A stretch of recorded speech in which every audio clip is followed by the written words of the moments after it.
Namaste and welcome to this edition of The Right Stand. Ladies and gentlemen, does the right to practice, propagate religion give you the right to radicalize? Should we not be worried about illegals not just opening educational institutions, but then using them as safe havens to harbor terrorists and also to radicalize young impressionable minds? This is happening in Assam, ladies and gentlemen.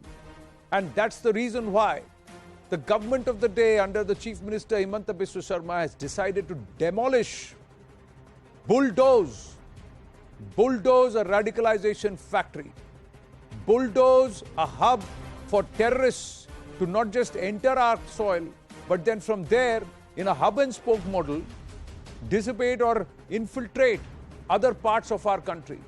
This entire demolition in Morigaon is because of this madrasa that was run by a Bangladeshi national, a mufti, who was sitting there and radicalizing.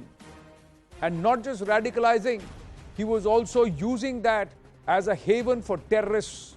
Not one, not two, many.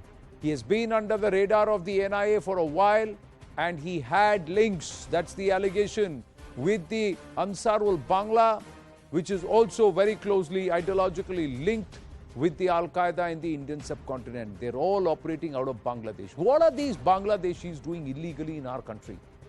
And how are they able to domesticate themselves here? How are they able to get papers? And how are they able to not just get land and build a madrasa and use an educational institution as a terror hub? These are questions that loom large. Here are the details that we have, ladies and gentlemen. Let's try and look at these details very clearly. Very shocking that has come to the fore. First up, a radicalizer in chief is Mufti Mustafa, links with the Ansarullah Bangla team, that is the ABT, and of course, which is linked to the AQIS. Then, we also have the aspect that he indoctrinated madrasa students, used videos and literature. He has an 18-year-old daughter. This man has an 18-year-old daughter, and his wife and daughter are also in cahoots. That's the allegation. They're under investigation right now. The jihadi training material was found on phone. That's what the investigation says. Had financial links with Ansarul Bangla.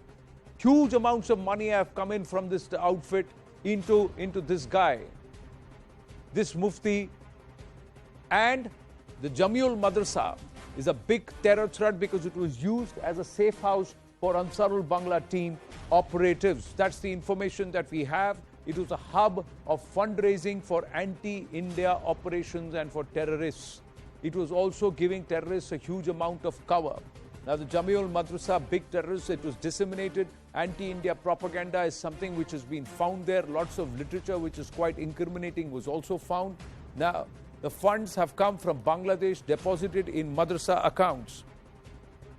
So plenty of information. The Bangladesh nationals were visiting this madrasa since 2019. So since 2019, they have been running an outfit. This is as per the Assam police. This is the investigation that has come through so far. Now we've got big news coming through. More news coming through on the front on this aspect. Let's try and understand this, ladies and gentlemen. The information that we are getting now, and this even the Assam Chief Minister Himanta Biswa Sarma has shared these details. The information is that huge amounts. There were phones, and the phone, Mufti's phone, revealed terror dealings. That's the information. In fact, what's interesting is that the wife, the moment the cops, the ATS reached there, the wife actually broke the phone. This is now started becoming a modus operandi where they try to destroy the phone. The phone is broken. Encrypted chats with Bangladesh terrorists were found. He was regularly in touch with these terrorist outfits. And more importantly, he was in close contact with the big terror faces.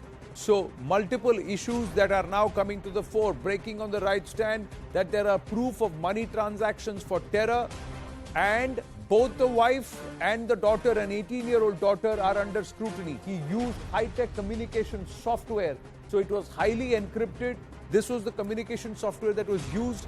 And the reason why these people break their phones is they believe that the contact should not be given. But there is a digital footprint that's now been found. And from the digital footprint, encrypted chat rooms and encrypted chats. And he's in touch with a lot of the terrorists who have also been nabbed in Goalpara, Barpeta, Guwahati and other parts of Assam. But how many more were there and how many more and where were they going? These are questions that remain at this point. So is it time to bulldoze these radical factories? That's the question that we are asking, ladies and gentlemen. Is it the right time to bulldoze these radical factories? And should there not be an out-and-out crackdown on radicals? No corners should be, and no holding back. No corners cut and no holding back. Dr. Rajdeep Roy, Lok Sabha MP and Vice President of the Assam BJP with us. Kamru Chaudhary, Congress leader, is with us. Dr. Ankita Datta, researcher, writer and columnist with us. And RVS Mani, former Undersecretary, MHA, is also with us. Namaste to everybody. Thank you very, very much. RVS Maniji, I'm going to ask you this. This has not happened in recent past. It's happened over a period of time. How are these people able to embed themselves into our country? How and who are the people who are giving them these fake documents and papers?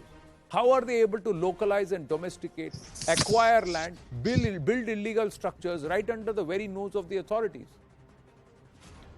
Let me begin right. See, basically, if you see, the entire Assam agitation was about the illegal Bangladeshi, but it was on a lower key. 86 Accord. Thereafter, what was the takeaway, we do not know.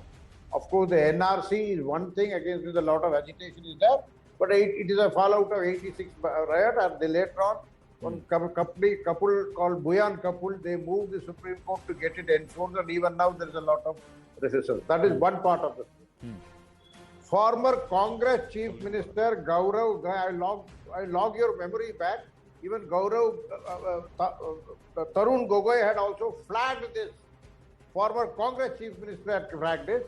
Former Chief Election Commissioner, Mr. H.S. Brahma, had also said that almost 12 in 2012, that 12 districts of Assam have turned Muslim dominated. We had the Kokrajhar riots. Kokrajhar is under BTCA, Bodoland territory, autonomous territorial, but still there were a lot of Bangladeshis settled there. And that was the reason that triggered the riots in 2012 Kokrajhar. Now I come to this Kachar. Recently, last year, we had the Bangladeshi legal settlement settling in the Assam-Mizoram border, creating an interstate dispute and lot of issues, and it was mediated well. It is now only that Hemanta Biswa Sarwal, even last week also, he had done a crackdown. He is getting after them. It's a very welcome step, but lot needs to be done, because it is a very, very easy exchange of things. So this has been happening for long. We are now taking the crackdown, and here also there is a lot of trying to giving it a communal color. It is not about communal color. It is about Northeast being an integrated part of India. Why the peace between there had been a swap? In 2014 to 18, there are a lot of infrastructure and development work had been done. The disaffection had been overcome in the Northeast. But again, there have been, after the surge of NRC, CAA, etc., some forces had started spreading disaffection among the Northeast. Prior to that also, India insurgent groups were supported, had their bases in Bangladesh, which were caught and which were brought to book. But now this is a new trend. Although it is simply an extension of a new way, but for this type of madrasas coming, especially within the 5 kilometers of the Indo-Bangladesh border, on both sides, on the Bangladesh side, West Bengal side, as well as the Assam, Meghalaya, Tripura side. My point is, sir, it's not about rapid or rapid. How is it being allowed? Point is, one, if you are illegal, if you are coming without valid documents into our country, then you are an illegal citizen. If you are illegal, you declare yourself. We are not saying a lot of illegals are coming because they are running away or they are fleeing persecution there and they are coming here or they are looking at opportunity. Not all illegals are terrorists. Not all illegals are radicals. Let's say all of that, but they are illegals. If they are illegals, then they need to be accounted for. Secondly, this is the first time Hemanta, under Chief Minister Hemanta Biswa Sarma only, the real effective crackdown has really happened. Prior to that, it was still all a the rhetoric. crackdown will happen, Mr. Mani. Only it's not just one madrasa. It's I don't even want to call it a madrasa. It's a terror factory. It's a radical factory, because otherwise everybody will say you're blaming all madrasas. No, I'm not saying that. I'm saying those that are supposed to impart education, if they are going to become a hub for radicals and terrorists, then that becomes a radical terror factory. Then Perfectly okay. no, Perfectly. breaking down one factory, bulldozing one, it's not going to stop there, because they may relocate somewhere else, and the others will go somewhere else, and then they will all wisen up. It has to be run in such a way that it's systematic, that no illegal dares foot on our soil. Mr. Kamru Chaudhary, where do you stand? Yeah. The fact is, this is endemic to Assam. There cannot be any politics about it. One clear first, I need to place out a disclaimer out here. I'm here not representing any political party, nor do I represent any particular community. I'm here as a clean follower, as a close follower of the Assam geopolitical affairs. I can only say out here that law must take its own course. If this particular madrasa was involved in any anti-national activities, let the strictest law of the land be used against this particular individual. But then I see something different out here. You might agree, you might not agree. But then I see a little mix of regionalism, Hindutva and nationalism out here in play in Assam. Let me finish before you go over to your next panelist. Here what's happened, a particular madrasa was found to be involved in some anti-national activities. I do not deny this because it is under investigation. And as I said, let the law take its own course. But then you see the sequence of events over the last few months or few years that the BJP government is there in Assam. I seriously find that there is a stereotyping and demonizing of a particular community in Assam. Why do I say this? Just a few months ago, in Assam's Karimganj district, Pathargandi area, around 7,500 people were rendered homeless. The bulldozer was used in their houses, seemingly that they were encroached on government land. Let me ask you Fine. this. No. You can say, why are you saying particular community? Why don't you say particular nationality, sir? Why aren't you saying, is there a difference between indigenous Muslims or Indian Muslims and Bangladeshi Muslims? Yeah, I'm coming to that. Is there a difference or not? You have raised. No, you have raised a very good point. Is there a difference or not? Difference is not there. All Indians are Indians for the sake of being an Indian national. But then who created this difference? Which difference? Bangladeshis are Bangladeshis. Bangladeshis are Bangladeshis. Illegals are illegals. If that land was encroached upon, if the people were... Kamruji, my point is, don't... Just give me 30 more seconds. You please take your time. I am just asking a question. My point is, if there is encroachment and if any construction is illegal and if these people are living on a particular land or staying in a particular place which is illegal, it's illegal. If these are Bangladeshi nationals who are in India with furgy papers, then they are again illegals and they should be cracked down upon. Okay. Neither Kamru has got the authority nor Anand has got the authority to decide whether a particular person whose house has been bulldozed is a Bangladeshi or an Indian. Who has got the authority? The government of India has got its different state government agencies. has. Sir, the state government... the state government has, because law and order is a state subject. So the state government has to decide if the encroachment is illegal and they will decide. So for you to then say why particular community, why didn't you say whether or not whether their antecedents were dubious, whether they were encroaching upon that particular land, whether there were locals in Assam who had complained against that encroachment and the fact that that place had been deliberately occupied? Why didn't you raise those issues? Why did you then say particular community? After 50, 60 years of these people living in a particular place, they become No, it is not about 50, 60 years. Sir, it is not about 50, 60 years. It is about those who have come in the last 8 to 10 years and who have got furgy papers. It is not about, it is after, very clear. Why are you stereotyping? No, nobody is stereotyping anybody. Nobody is stereotyping anybody. I said illegals. Did I say Indian nationals? I said illegals. The stereotyping is coming from you because you are putting all of them under the garb of religion and saying particular community. I am saying Indians and illegals, sir. I am very clearly saying Indians and illegals. This man is a Bangladeshi national. This man is, he was harboring Bangladeshis. He was harboring Bangladeshi terrorists. He was somebody who has built land there and who has got papers there. He was somebody who was engaging with Bangladeshi nationals. What is a Bangladeshi national illegally doing in my country? Is that an unfair question to ask, sir? why I said this, that the Assam government is stereotyping and demonizing the Muslim community of Assam. I'll give you some. Why isn't every Assamese? Why isn't every Assamese? First and foremost, Assam government abolished the Madrasa Board of Assam, which has been running for the last 100 odd years. Second point, they brought in the cattle slaughter bill, which in fact was seen to be demoralizing the particular community. Why? Then you had introduced the identity card for only the Muslims and the minority others. Correct, which are in a because very they wanted to identify. minority. They wanted to identify who are the indigenous Muslims. Who are indigenous Muslims? 5 sects have been identified who are deemed as Indian Muslims and indigenous Muslims, and those who are coming, who have come into Assam from Bangladesh. Do you not want to identify them? Secondly, are Muslims the only people who eat beef? Are Muslims the only people who eat beef? Anybody or anybody, any Indian citizen who is eating cow meat, sir, the cow is revered and it's enshrined in our constitution, and that has to be admired. Why are you giving it a religious color? Why are you giving it a religious color? Why are you saying that cattle slaughter, that is cow slaughter, is okay?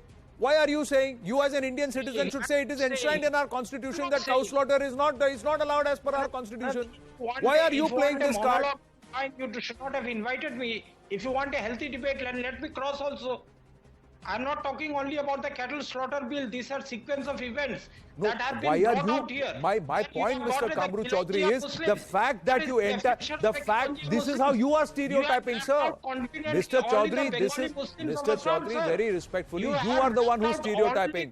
The moment you put, Mr. Kamru Chaudhary, the moment you add cattle slaughter bill or an act against cattle slaughter into your list, that means you are the one who's stereotyping. You are the one who's pushing the agenda. Don't try and why are you making cattle slaughter about Muslims? Cattle slaughter is not about Muslims. Cattle slaughter is about Go Hatya. Go Hatya is not allowed as per our constitution.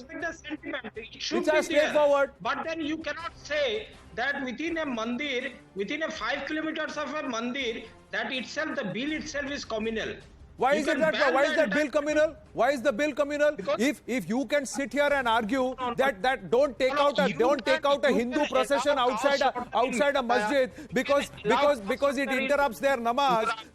But if a temple says don't have slaughter of animals in and around the periphery of the temple, that then becomes communal. So who's reading it from a bigoted prism, sir? How is then it's not equanimity? So when Hindus make a demand and the government exceeds, it's communal. But if non-Hindus make a demand and the government concedes, then that is what the government should do. Wow, fantastic argument.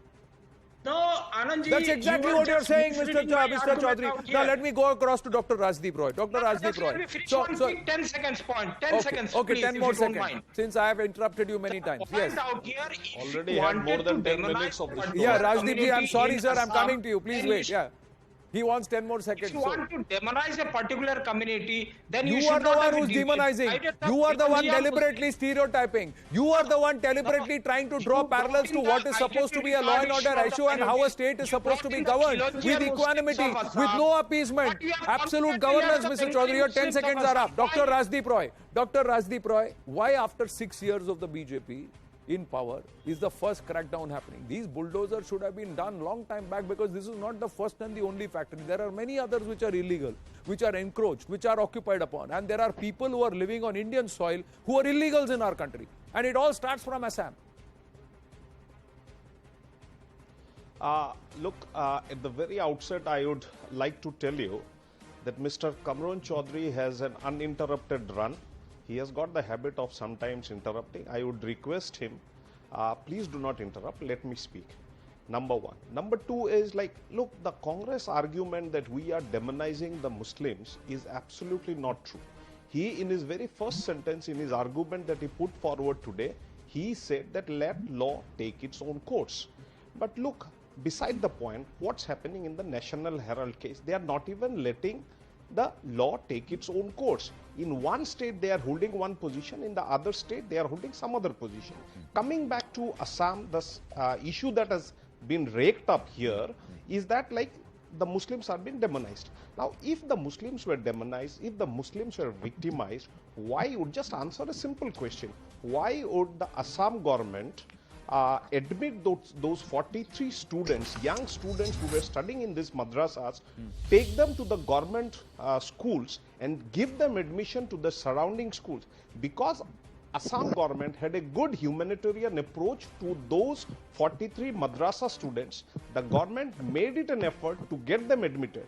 This gentleman was arrested on 28th of July, which is almost about 7 days. Now, after 7 days, when the inquiry went on, they realized that he flouted the rules of DDMA, that is disaster management.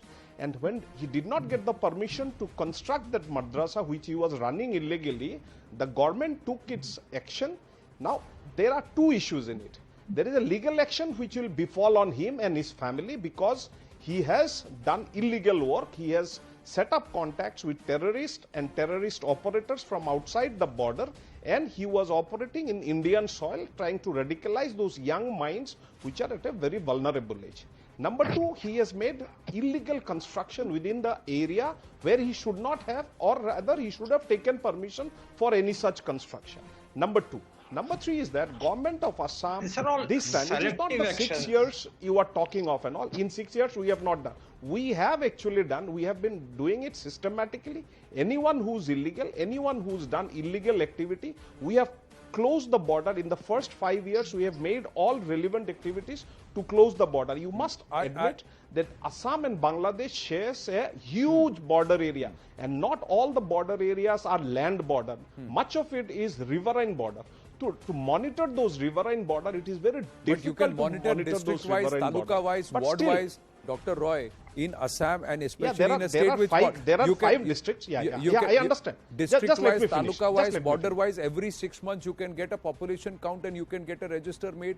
That what is the state population, who are the legals and illegals, Assam and where government are they coming in the from? last 5 years has, Mr. Anand, just let me complete. In the last 5 years, Assam government has got high technology border management with laser, they have already employed in certain areas. Now, it was done on a pilot scheme basis. Now, if these are successful, obviously this will get implemented in the entire almost 2,000 kilometer of border that we have with Bangladesh. And this time, after Dr. Himanta Biswa Sharma came to power, you have seen that there has been a major crackdown on the ecosystem. The drugs, where drug cartels and the drug dealers were arrested. Multiple things of drugs were apprehended by the Assam police, and they were burnt off and all. Number two, 800 madrasas by an act of the government, they has been suspended. Student has been taken into other government colleges, and these madrasas were converted into government college. We have not stopped the educational rights of the madrasa student. We have given them their educational rights. But what we have said is that we will not tolerate. Please, I have not interrupted anybody. I have not interrupted. And if I remember the ruling, this applies. Please extend me the courtesy that I extended you. This is Anand here, Dr. Roy. Please extend me the courtesy that I extended you. No, Dr. Roy. Otherwise, Dr. Roy, this is Anand here. 1 minute. Okay. It's not Mr. Chaudhary. What I am asking you is that this rule of the madrasas does not extend only to the madrasas. It also extends to the satras. So the satras also have not got any state backing. There are also those who have been converted into government schools. So it is not saying that we are going to ban only madrasas. The other aspect, my Dr. Roy, I am asking you, Dr. Asdeep Roy, before I bring in Ankita Datta, my concern is, do you know how many Bangladeshis are staying in Assam today without valid papers, and who are these people who are getting them fake documents? How are they getting? 20 lakhs. How are they getting fake Aadhaar cards? How are they getting fake PAN cards? Because the people who are providing them with these PAN cards, voter IDs, etc., are equally criminal and equally terrorists, because they are also acting against the sovereignty of our country. Absolutely. So we'd like their offices, their homes also bulldozed, and them also carted out into prisons, sir. Anand, let me come in once. I am absolutely not defending what you are saying. I am absolutely not defending, but let me, in a very brief make a statement and all. We did this NRC exercise to identify the illegal and all. In the first place, we identified there are about 4 million people who did not have valid papers. They were given a second chance, of which 21 lakh people were passed away. So 19 lakh population almost left behind without valid papers. Obviously, that is next to investigation, which will take place in over a period of time. But what you are saying is that we have noticed why we as a party, we objected to the NRC because we were sure that the ecosystem that was dealing with getting those papers of NRC were appointed by the Congress government of that time, and they did a lot of illegal activities NRC which has was come a to light Supreme in Court various monitored districts probe, across sir. Assam. And Rajdeep, that is you the are an reason why MP. as a party You we just took a cannot stand. spread lies on national television, sir. NRC was a Supreme Court monitored in NRC was an exercise to which we had objected as a party. What I am saying is my official stand of the party. As a party, It is not a lie. This is an official stand of the party. The issue is not who monitored and who didn't. You are trying to put your own words into The my simple mouth. question You is please who do is not put issuing your own these words into my papers mouth. in such a way that those who are actually not Indian citizens have Indian documents. I'm running out of time, but Ankita Datta has not I said spoken. there is an ecosystem which has been done. Yes, so Anand, now please Anand. name, put them out, hang them out to dry, treat them as terrorists, slap them with UAPA and give them the harshest punishment, treat them as members of the Al-Qaeda and Ansarul Bangla. Absolutely. That's how these people have to be treated, not as Indian citizens, but those who are actually working with illegals against the interest of the country. RVS Mani Saab, I'm coming to you in just a bit. Dr. Ankita Datta, yes, quick word, please. Yes, this is something, the systematic brainwashing of the Muslims that has been taking place through the madrasas is a reality that we just cannot downplay or ignore at any cost. Now, intelligence reports have time and again pointed suspicious fingers at several organizations, and this is an entire network. For example, at the Jamaat-e-Islami and its patron, which is the Inter-Services Intelligence, the ISI of Pakistan, because both of them have been actively using madrasas proliferating in increasing numbers along the lower Assam, West Bengal, Bangladesh border to infiltrate migrants into India to be used spies. Also, the Assam police had also established a link between the PFI and the Ansarullah Bangla team. It was on the 15th of April that a case was registered in Borpeta district of Lower Assam in which some 16 ABT activists were arrested, and one of them was the one Akibul Hussain, and during the interaction he later confessed that he was president of the PFI of Borpeta district. And the NIA in one of its recent reports had also mentioned that besides the PFI, JMB, Jamaatul Mujahideen Bangladesh, is trying to gain a foothold in the border districts of Lower Assam through several home-run madrasas. And following the interrogation of a few arrested JMB cadres, the NIA found that this Islamist terrorist outfit has been trying to strengthen its presence in not just Assam but the entire northeast through several madrasas that are run from homes. Now what has become worrisome for the law enforcement agencies is the fact that the terrorist organizations such as the JMB have been involved in online recruitment and radicalization of the local Muslim youth in these madrasas. And the new recruits are then given fake Indian voter ID cards, Aadhaar cards, and various other such incriminating documents for illegal acquisition of Indian identity. And we also cannot overlook the char areas of Assam in this respect have emerged as the hotbeds of several anti-national and criminal elements in the recent times. The char areas have become the dens of Islamic terrorism in Assam, where Maulavis and Maulanas associated with several madrasas have been responsible for spreading. Then why are they still unrest operating? among the Why are people. they still operating? Why aren't they behind bars, or why aren't they being sent back to where they come from? You have to send them back to where they come from, and somewhere the exercise has to be now biometrically linked. Not just when the Aadhaar card is being made, but when they present a document, there has to be a way to verify that this is the real person, the address is genuine, the person is genuine, and this person is a citizen of India and a legal resident of this country. And after the ban on the state-run madrasas, the nearly around 1,000 private madrasas which are currently running in Assam are now being considered for regulation by the government of Assam. And interestingly, one last point I would like to make here is that there is a private board by the name of it was formerly known as Madaris-e-Qawmiya, which is now known as the All Assam Tanzim Madaris-Qawmiya. It has its headquarters at a place called Neel Bagan in Hojai district of Central Assam. And this is the board that governs all the private madrasas in Assam. And interestingly, not just Assam, this same board controls madrasas in the adjacent states of Nagaland and Meghalaya as well. And the operations of this board till a few years back was restrict, but in the past few years, its reach and expansion have been gradually widened, which is very, very dangerous. And if the madrasa is above board, if it is functioning, it is imparting education, it is teaching, and it is not radicalizing, and its source of funds and its origins are antecedents are above board in law, there is nothing that stops us because the constitution provides for it. But if there is dubious funds that has come, if the money is coming from outfits which are operating out of our country, and if the actions of this group is against the interest of our country, then it is a serious concern. I have to wind up this debate, but we'll take this conversation forward. I thank all our panelists, Dr. Roy, Kamru Chaudhary ji, Dr. Ankita Datta, and RVS Mani ji. Thank you very much.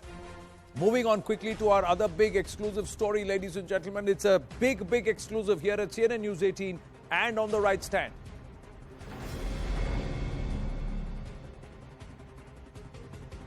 Have a look at this. Do you have these loan apps? Do you know people who are stuck because of these loan apps? Especially those who have borrowed short sums of money, small sums of money for a short period and now are being hounded. Have you read about the cases of suicides? Well, this is all linked to another China's loot scam. This is the loan app nightmare. This is the setup. Fake Chinese fintech company linked with loan apps created and uploaded, and of course email IDs used have been traced to China, Hong Kong and Macau. So what would they do? They linked up with about 12 NBFCs in India, said that we will be your front, but you give us your accounts to access. Then set up apps saying we are the loan guys. And that's how the whole game was played. Advertised on social media, email, TV channels. What the ad says is loans in one click, interest rate rupees 400 per week. This is what they say. And what happens? The target audience and victims are small businesses hit by COVID lockdown. That's what they try to get into. 3,000 rupees, 5,000 rupees, 10,000 rupees. हफ्ते में 400 रुपया बकाया interest जल्दी वापस कर देना. That's what they did. The loan app nightmare stage 2 was the app marketing. The victim approaches the loan app, and then stage 3, victim approaches the loan app communicated with payment gateway, and then what happens? Info, profile of the victim is taken, and suddenly all the information is accessed. So the loan disbursed from the fake fintech company, but they have access to everything that's there on your phone. Then what happens? Stage 4 is the recovery factor. The muscle men come into place. What happens is call center units are deployed, Indian callers. But the victims are shamed among contacts. And there is open threatening which happens because they have access to your phone. They access your social media profiles. They access your private conversations, your pictures, and then go ahead and try and shame you, bully you, and push you to take extreme steps. Data on the victim is harvested, pics of the victim morphed and distributed. Let's listen in to some of the victims, some of those who have suffered at the hands of these loan apps. I took the money from my bank loan app, and after around 1 week or 2 weeks, they started demanding me like 10 times the money I took. So I have paid them once, twice, and after that I could not pay because the amount was crossed around 1.25 lakhs. So then they started harassing me by sending my more photos to my friends, relatives, family. And then later I approached the police to solve my matter. And for around 15 to 20 days they have tortured me, my family members, everyone. They have damaged in whatever possible way they could. The callers they used to call, the way they abuse, seriously, it was a very bad nightmare for me. The day how I passed, I know. So I didn't had any other option. So I came to Mumbai BKC Cyber Cell and I registered an FIR. I told them the scenario, so and so the scenario is, I paid more than 15 lakhs. They took my complaint, and seriously Mumbai BKC Cyber Cell, they helped me a lot, and now I don't receive any calls and messages. But seriously, they morphed my photos. They have morphed my photos. And the text messages in the WhatsApp, what they have sent me, seriously, it's very bad and very vulgar. I know how I have, been to this situation. This is how they work, ladies and gentlemen. It's all going down to these Chinese companies. They are pulling the strings. They are operated on the instructions coming in from China and Hong Kong. They're driving a mega scam. They've developed a loan app this develop, and via the app they've taken control of the lives of people. Social media of their clients, that's how they make their way in, control their phones, know everything in and out, and then they harass them. Fixed interest rates, processing fee, platform fee, and once you're sucked in so deep that you just don't know how to get out. They've controlled all onboarding, lending, and recovery. This is how they're driving this scam, this loot, and they piggybacked on the licenses of NBFCs. The Enforcement Directorate has actually now seized and freezed nearly 105 crore rupees in the accounts of 12 NBFCs who linked with these China loan apps. Unmask this China's defraud India plot is what we are asking. Let's go straight across to our experts who will throw more details and inputs on this. I have N.S. Napinai, Advocate, Supreme Court and founder, Cyber Sathi Foundation. Nishakant Ojaji is also with us. He is an advisor in cyber and aerospace security. Kanish Gaur, cyber security expert, who's been tracking a lot of these activities of the Chinese and what they've been trying to do. This loot and scoot and try and destabilize India from within, create a certain level of social distress because of the financial distress. N.S. Napinai ji, how do we crack this? How are these loan apps able to get into our country so easily, embed themselves and run this entire looting scam? And they are targeting the most vulnerable, those who will fall for this lure. I'll give you 5,000 rupees. You have to just give me 400 rupees per week. They'll think, in 3 weeks I'll be able to return this money. Let's jump for it. And then in 3 weeks becomes 6 months and their life is all gone for a toss. There are 3 or 4 suicides that have been committed by family members. Anand, what do we do? In a situation where people are desperate for financial support, they just let caution, they throw caution into the air. There are a couple of things. One is we can look at a possible regulatory framework beyond what RBI has done in terms of having registered versus unregistered loan apps and cautioning customers in terms of the use of unregistered loan apps. The second aspect, which is already happening, including through channels like yours, is awareness amongst users. But I can tell you, despite all the awareness programs, despite every news item carrying cautionary tales to customers, people still fall for it because at the time of need, they just forget sensibility or logic and they jump into it. So the first step in terms of how we deal with something like this from a customer's perspective would be to stay safe, to prevent and protect yourself first, and then only look at legal remedies as the last step if you still fall victim to it. Prevention and protection would mean that you would use caution, you would verify, you would check the source, and a lot of cautionary messages are already out there to talk about how you use an app from an app store, but we already know from experience that even that may not necessarily give you protection. But the first rule is, if something sounds too good to be true, it is too good to be true. So you have to exercise caution. The second level is, we have to get more success stories out there in terms of law enforcement. If you recollect, a lot of issues in terms of money collection happened even with respect to credit and debit card companies and bank loans, etc. It needed the courts and certain decisions that came out to say that you cannot go and start threatening people to recover. You have to follow due process. Similarly, if we have enough success stories to show that these scamsters can be traced, they can be tracked, and they can be prosecuted and punished, that would also create better awareness than just telling people do's and don'ts, etc. And finally, from a policy or a law perspective, we have to start relooking existing provisions and see how we can apply them to these evolving scenarios.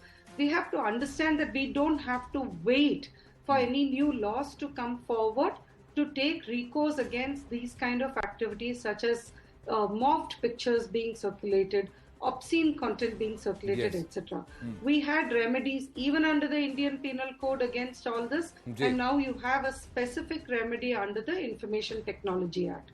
So it's really important for victims to not feel stigmatized with all this, to not allow the scamsters to blackmail them, but to instead immediately take recourse to law. They have to know that they have remedies. So in why law. don't I was really happy to hear that victims say he found the remedies. Right. So that's the real story we need spreading No, out. but that's post facto, right? That's post. That's saying there is a law that will protect you. Why can't the state and the law make sure that such apps don't have access? So this is freedom with reasonable restrictions. So let's bring in the reasonable restrictions, Nishakant Ojadi. If these are unregistered apps, there is no access.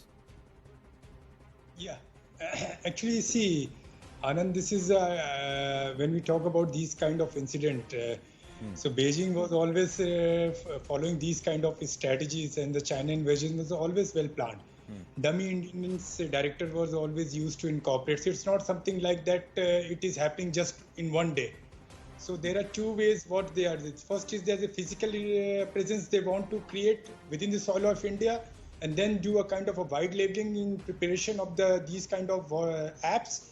Then that apps basically indulge in these kind of a malified intentions of fetching the money or doing some kind of these things. Another is then they are using the different cloud services where they are using creating those kind of malwares and these apps and putting in the Dropbox or some kind of other modes of cloud, and then basically from there they basically penetrate into the different social sites, and from there they lure, and then how the person becomes.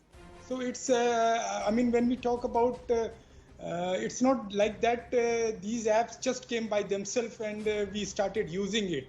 It's a kind of a you can say Ponzi, basically a kind of exercise which basically first they create, lure, then they make to enter, and then they basically do these kind of illegal intentions. Companies have floated more than 500 similar looking websites which are there already, which has been identified. And you won't believe, if you remember in our previous law many time back, there was a conversation where these Chinese have even created their fake identity. Right. So they are looking like an Indian. They are getting their the LLP registered and the company registered. And they are using those things. Got it. So it's not just simple kind of an app which is working. There is a long string which is enhanced and it's going somewhere, and then putting into the PLA, PT, and thus things work like that. Right. Right. Karish Gaur? We have to work with platforms such as Google Play Store to get these apps taken down. So far, if you see the response that we have done so far for reporting these apps is relatively low. It's more reactive. If we create a program where we give safety rating to apps based on user feedback, then it is much easier. I've seen some of the other countries launch such programs. So if you go to a country like UK, they have a program where they define the safety of the app and they work with different Play Stores, whether it is Android Play Store or iOS Play Store, and those apps are regularly removed. So if we use enforcement measures, a lot of these apps can be taken down, right? So far, we have just been focusing on national security section 69A, but from a broader consumer safety standpoint lens, if you have to look at, these are great hazards which are running in this country. If we start taking them down, then a lot could happen. The biggest issue is these apps are operating, say, in different states, and state police get this reported. Now, state police have to work with central bodies such as ED or CBIs, because this is organized crime which is perpetrated against Indian consumers. So this requires greater collaboration. This would require more of public-private partnership where not just the app stores but also government takes measures. Also, we will have to bring in stronger measures for regulating and auditing non-banking financial services. NBFCs is a booming market, but the way they are lending money, who is giving them money? Nobody is monitoring that. Right? A lot of this money is originating from, say, China or Hong Kong. Who's tracking those channels? Nobody is looking at those channels. So this has become a new policy scheme which is running in this country. So stronger mechanisms for regulating and auditing them would be there. Also, what kind of permissions these apps are taking from the user's phone. The biggest issue is they take all the contacts and they start threatening people that they will send morphed images. So these kinds of permissions, they have to be restricted. If certain apps are asking for such permissions, they have to be restricted. If certain apps are asking for such permissions, they have to be restricted. So this is they have to be taken down. So it has to be a constant monitoring But, mechanism. they should not be available in the first place. If they are not registered and if they are not sanctioned, if they are not above board, then they should not be available in the first place. So let's start it there. Let's nip them in the bud. Let's not, if any Play Store is offering these apps, then you got to take down that Play Store and their platform itself and go after that platform. The responsibility lies on the platform. That's how we'll have to frame our laws then. I thank you all. Thank you very much to all our panelists, and we brought this up. Be aware of these loan apps, ladies and gentlemen. Now, be alert. You got the number flashing at the bottom of your screen. We're going to take a short break. When we come back, we're going to ask you questions on the tricolor. How well do you know your Tiranga? Stay with us for the Tiranga quiz after the break.